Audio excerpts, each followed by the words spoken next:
దురాశ దుఃఖానికి చేటని, ఆశకు పోతే పాచా గోచి కూడా మిగలదు అనే సామెతలు అందరం విన్నవాళ్ళమే కదండీ! విన్నాం, చదువుకున్నాం కానీ వాటిని పట్టించుకుంటున్న పాపాన పోవట్లేదు. రీసెంట్‌గా జరిగిన సంఘటన ఒకటి చెప్తాను ఇక్కడే. రాజమండ్రి పక్కన అమలాపురంలో జరిగిన సంఘటన అండి. ఒక కొడుకు తండ్రిని కారుతో గుద్ది చంపేపోయాడండి. చంపించేయడానికి ట్రై చేశాడు. అంటే స్వయంగానే. విషయం ఏంటంటే బెట్టింగ్ అండి. మనవాడు బెట్టింగ్ కట్టాడు. ఓ 13,00,000 అప్పయిపోయింది. అయితే తండ్రి పేరు మీద కావాలనే ఇన్సూరెన్స్ చేశాడు. ఆ 13,00,000 ఎలా క్లియర్ అవుద్ది అనుకుంటే, ఇగో ఆయన చనిపోతే క్లియర్ అవుద్ది కాబట్టి ఆయన్ని ఏదో పని ఉందని చెప్పి పిలిపించాడు. ఉన్న చోటకి వచ్చాడు. 500 1000 ఇచ్చాడు ఇతనికి. వెళ్ళిపోతున్నాడు. బైక్ మీద వెళ్ళిపోతున్నాడు. ఈడు అప్పటికి ఒక కారు మాట్లాడుకొని రీసెంట్‌గా నిన్న జరిగిందే, కావాలంటే చెక్ చేసుకోండి అమలాపురంలో. ఆయన్ని గుద్దేశాడండి. గుద్దేసి వెళ్ళిపోయాడు. చచ్చిపోయాడేమో అనుకున్నాడు. కానీ ఆ తర్వాత ఆ క్రైమ్ జరిగిన తీరు వగైరా ఇవన్నీ విశ్లేషించాక పోలీసులకి దొరికిపోయాడండి. మనవాడు దొరికిపోయాడు. ఇది పరిస్థితి. బెట్టింగ్ అండి. ఈ బెట్టింగ్ అనేది ఏట్లో చింతపండు పిసకడం లాంటిది అనేది తెలిసినా కూడా చాలామంది, అంటే బూడిదలో పోసిన పన్నీరు అంటారు చూడండి. ఇవన్నీ తెలుసు, సామెతలన్నీ తెలుసు. కానీ ఆ వచ్చే ఆ ఆ కక్కుర్తి పడి రూపాయి పెడితే రూపాయి పెట్టి రూ. 100 లాగేయాలి. వేలు లక్షలు లాగేయాలనే కక్కుర్తి ఆ బెట్టింగ్ యాపుల్లో కనపడుతుందండి. 160 కోట్ల విజిట్లు వచ్చినాయంటే ఆలోచించండి. ఏది టాప్ 4 బెట్టింగ్ సైట్స్ ఏవైతే ఉన్నాయో ఇండియాలో, వాటికి 160 కోట్ల విజిట్లు ఒక్క సంవత్సరంలో వచ్చింది. బెట్టింగ్‌లో కోల్పోతుంది ఎంతో తెలుసా? 8,00,000 కోట్లండి. భారతదేశం మొత్తం మీద, అంటే అఫీషియల్ గణాంకాల ప్రకారం 8,00,000 కోట్లు మన వాళ్ళు బెట్టింగ్‌లో కోల్పోతున్నారండి. కోల్పోవటం అంటే ఏం కాదు. వెళతారు, పెట్టుబడి పెడతారు, అప్పు తెచ్చి పెడతారు, వడ్డీలకి తెస్తారు, దొంగతనాలు చేస్తారు. ఇప్పుడు చూసాం కదా! జీతాల దగ్గర నుంచి ఇక అన్నీ ముడిపెట్టేస్తారు. ఇంట్లో ఉన్నయి అమ్మేస్తారు. పెళ్ళాం పుస్తెలను కూడా తాకట్టు పెట్టేసి బెట్టింగ్ కాస్తున్న మహానుభావులు ఎంతోమంది ఉన్నారండి. ఇది ఎక్కడొస్తోంది సమస్య అంటే పెంపకంలోనే స్టార్ట్ అవుతుందండి. చిన్నప్పుడే మొదలైపోతుంది చూడండి. చిన్న చిన్న గేమ్స్‌తో మొదలెడతారు మన వాళ్ళు. తర్వాత అందులో ఆ కాయిన్స్ వస్తాయి, ఈ కాయిన్స్ వస్తాయి. అంతవరకు ఒక లెవెలు. ఆ తర్వాత రూపాయి, రూ. 2, రూ. 10, రూ. 20 పెట్టుబడి. అక్కడ డబ్బులు అలవాటు పడతారు. ఇక తర్వాత చాలా ఈజీగా ఉంది కదా! ఈజీ మనీకి వెళ్ళిపోదామని చెప్పి ఇక ఇందులో కూర్చుంటారు.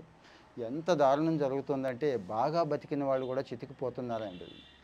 15 లక్షల ప్యాకేజ్ ఉన్నవాళ్ళు కూడా, జాగ్రత్తగా వినండి, కోట్లు పర్సనల్ లోన్లు తీసేసుకొని 90 లక్షల కోటి రూపాయలు పర్సనల్ లోన్ తీసుకొని బెట్టింగ్ పెట్టేసి, ఆ పర్సనల్ లోన్ ఇచ్చిన వాడు వచ్చి ఇంటి మీద పడితే ఇళ్ళు పొలాలు అమ్ముకొని ఉద్యోగాలు పోగొట్టుకున్న వాళ్ళు నాకు చాలామంది తెలుసండి. రీసెంట్‌గా ఒక కుర్రాడైతే ప్రిపేర్ అవుతున్నాడు. ఎగ్జామ్స్ కోసం ప్రిపేర్ అవుతున్నాడు. ఉద్యోగం కోసం ఇంకా ఏమీ రాలేదు. బెట్టింగ్ యాప్ ఎలా అలవాటయిందో తెలీదు. ఇంట్లో ఉన్న సొమ్ము మొత్తం పాపం ఏదో ఖర్చుల కోసమని తెచ్చుకుంటే 8 లక్షలు అండి. 8 లక్షలు కూడా మొత్తం బెట్టింగ్ యాప్‌లో పోగొట్టేశాడు. ఇక ఈ వీడియో చూస్తున్న తల్లిదండ్రులైతే ఎంతోమందికి తెలుసు, ఈ అనుభవం ఉంది. ఇంట్లో ఎంతుంటే అంత తీసుకుపోవడం, ఆ కారణం ఈ కారణం చెప్పేసి తల్లిదండ్రుల దగ్గర గుంజడం, ఇవ్వకపోతే ఏం చేస్తారో తెలుసు. ఈ మధ్య లోన్ యాప్‌లు ఉన్నాయి కదండీ! 5, 10,000 ఇచ్చేవాళ్ళు. వాళ్ళ దగ్గరికి వెళ్లి తీసేసుకోవడం, తర్వాత తల్లిదండ్రులు బాధపడడం, ఇవన్నీ మనం చూస్తున్నవే కదా! కారణం ఏంటి? ఎక్కడి నుంచి వస్తుందంటే ఇదంతా ఇంకా స్ప్రెడ్ అవ్వడానికి కారణం ఏంటంటే సోషల్ మీడియా అండి. ఆ రూ. 4కి కక్కుర్తి పడే ఇన్‌ఫ్లుయెన్సర్‌లు, దేన్ని ప్రమోట్ చేయటానికైనా తయారైపోతున్న ఇన్‌ఫ్లుయెన్సర్‌లు ఒకసారి గమనించండి. అలాంటి వాళ్ళని రిపోర్ట్ కొట్టేయండి. వాడు ఎంత మంచి కంటెంట్ ఇచ్చినా సరే, అందులో బెట్టింగ్ యాప్ ప్రమోట్ చేశాడు అంటే ఎలాగో మీరు ఆయన్నేం చేయలేరు. రిపోర్ట్ కొట్టండి. లేతే నాలాంటోడికి పెట్టడం కాదు, అక్కడ పెట్టండి. దారుణమైన కామెంట్ పెట్టి వాడి నోరు మూయించండి. 2 సినిమా యాక్టర్లు వాళ్ళు అలాగే తయారయ్యారు. ఇటు ఒక పక్కన ఇన్‌ఫ్లుయెన్సర్‌లు, ఒక పక్క నుంచి చిన్న సినిమా యాక్టర్ దగ్గర నుంచి, ఈ మధ్య పేర్లు ఎందుకులేండి, పెద్ద యాక్టర్లు కూడా వాళ్ళ దగ్గర డబ్బులు తీసుకొని ఈ బెట్టింగ్ యాప్‌లు ప్రమోట్ చేశారు. ఇప్పటికీ కొంతమంది ఒక ముసుగులో చేస్తూనే ఉన్నారు. ఇక వీళ్ళు ఎప్పుడైతే ఈ ప్రమోషన్ మొదలెట్టారో, ఈ పేరు కలిగినవి అటు టెలిగ్రామ్‌లోను, వాట్సాప్‌ల్లోను ఏపీకే ఫైల్స్ అండి.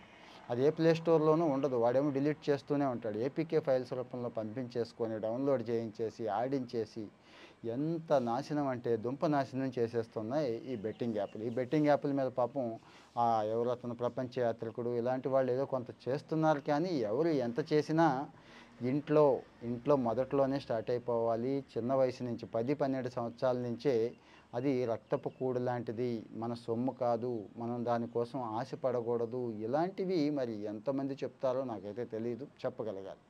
అవి పిల్లలకి ఎప్పుడైతే అవి కరెక్ట్‌గా అలవాటు చేయగలుగుతామో, అప్పుడు ఖచ్చితంగా వీటి నుంచి విరుగుడు ఉంటుంది. రెండోది, ఇంకా మానట్లేదు వీళ్ళన్నప్పుడు కాస్త సెషన్స్‌కి తీసుకెళ్ళండి. సైకియాట్రిస్ట్‌లకి చూపించండి. మగపిల్లలేనా అంటే ఆడపిల్లలు కూడా ఉన్నారండి. కుర్రాళ్ళు, చిన్నాళ్ళేనంటే పెద్దాళ్ళు కూడా ఈ వ్యసనానికి బలైపోతున్నారు ఇప్పుడు. ఈ ఐపీఎల్ వగైరా ఈ బెట్టింగ్ ఒకటైతే, ఇక నిరంతరం జరిగే బెట్టింగ్ ఒకటి. రకరకాల రమ్మీలు, పోకర్లు ఏవో ఉన్నాయి. నాకైతే ఆ పేర్లు సరిగ్గా కూడా తెలీదు. ఇన్ని జరుగుతున్నాయండి. ఇన్ని జరుగుతున్నాయి. మరి ఈ సెలబ్రిటీలని, ఈ యాక్టర్లని ఆ రకంగా చూడాలి. ఇక ఈ సోషల్ మీడియాలో కూడా ఈ కొత్త algorithms, AI based algorithms develop చేస్తే బెటరేమో అనిపిస్తూ ఉంటుంది. ఇలాంటి బెట్టింగ్ ఎవడైతే పోస్ట్ చేస్తున్నాడో, ఎవరైతే ప్రమోట్ చేస్తున్నారో, ఆ ఫేస్‌బుక్ వాడికి, ఇన్‌స్టాగ్రామ్ వాడికి, ట్విట్టర్ వాడికి వీళ్ళకి ఆ శక్తి ఉంది కదండీ! యూట్యూబ్ వాడికి కనిపెట్టేయొచ్చు. యెస్, ఇది బెట్టింగ్ యాప్ ప్రమోషన్ అని అక్కడితో కంట్రోల్ చేసేయొచ్చు వాళ్ళని. కానీ అక్కడ కూడా జరగట్లేదు. దీని మీద కూడా ప్రభుత్వాలు గట్టిగా ఆలోచించి, గట్టిగా నిర్ణయం తీసుకోకపోతే తరాలు తరాలు పాడైపోతాయి, కుటుంబాలు నాశనం అయిపోతాయి, కాపురాలన్నీ కూడా చెల్లాచెదరైపోతాయండి. ఇక్కడ కాస్త రాజకీయ నాయకులు కూడా గట్టిగా ఆలోచించి దీని మీద చాలా గట్టి చట్టాలు, మామూలు చట్టాలు కాదు, చాలా గట్టి చట్టాలు తేకపోతే, అంటే ఒకప్పుడు జూదం వగైరా ఉండేది, వ్యసనం ఎక్కడికో వెళ్ళి, ఏ క్లబ్‌కో వెళ్ళి, ఏ పేకాటో ఆడుకొని అది కూడా జనాభాలో 1, 2% ఉండేవాళ్ళు. ఇప్పుడు జనాభాలో 15, 20, కొన్ని సొసైటీల్లో అయితే 30% రెగ్యులర్‌గా బెట్టింగ్ యాపులు వాడుతున్నటువంటి సొసైటీలు, అంటే ఆ ఊళ్ళు కానీ, స్టేట్స్ కానీ, ఓవరాల్‌గా దేశం కానీ తయారైపోయింది. 8,00,000 కోట్లు పోతుందంటే ఒక్కసారి ఆలోచించండి. 160 కోట్ల హిట్లు రావడం ఏంటండి భారతదేశంలో? 140 కోట్ల జనాభాకి, అంటే యావరేజ్‌గా ఒకడు ఒక హిట్ కంటే ఎక్కువే ఇచ్చాడు అన్నట్టు. అంటే అంత సెర్చ్ జరుగుతోంది. ఆశ, సంపాదించేద్దాం, ఎవడో ఒకడి సొమ్ము లాగేసుకుందాం, దొబ్బేద్దాం. ఇది ఆ రకమైన మరి మనస్తత్వాన్ని మనకి ఎక్కడి నుంచి వచ్చింది? మన భారతీయ సంస్కృతిలో గానీ, మన నాగరికతలో గానీ లేదు కదా! కానీ ఇక్కడ ఎక్కడి నుంచి వచ్చింది అంటే ఇదే. మరి కొత్త అలవాట్లు వస్తున్నాయి. అవి పోగొట్టుకోవడానికి కొన్ని విషయాల్లో ఇంటి స్థాయిలో పేరెంట్స్‌గా మనం తీసుకోవాల్సిన జాగ్రత్త మనం తీసుకోవాలి. అటు ప్రభుత్వాలు తీసుకోవాల్సిన జాగ్రత్తలు ప్రభుత్వాలు తీసుకుంటే బావుంటుందని నా ఉద్దేశం. ఇలాంటి వీడియోలు మీకు నచ్చుతున్నాయా? కామెంట్‌లో మీ ఒపీనియన్ చెప్పండి. ఫాలో అవుతూ ఉండండి. Thank you.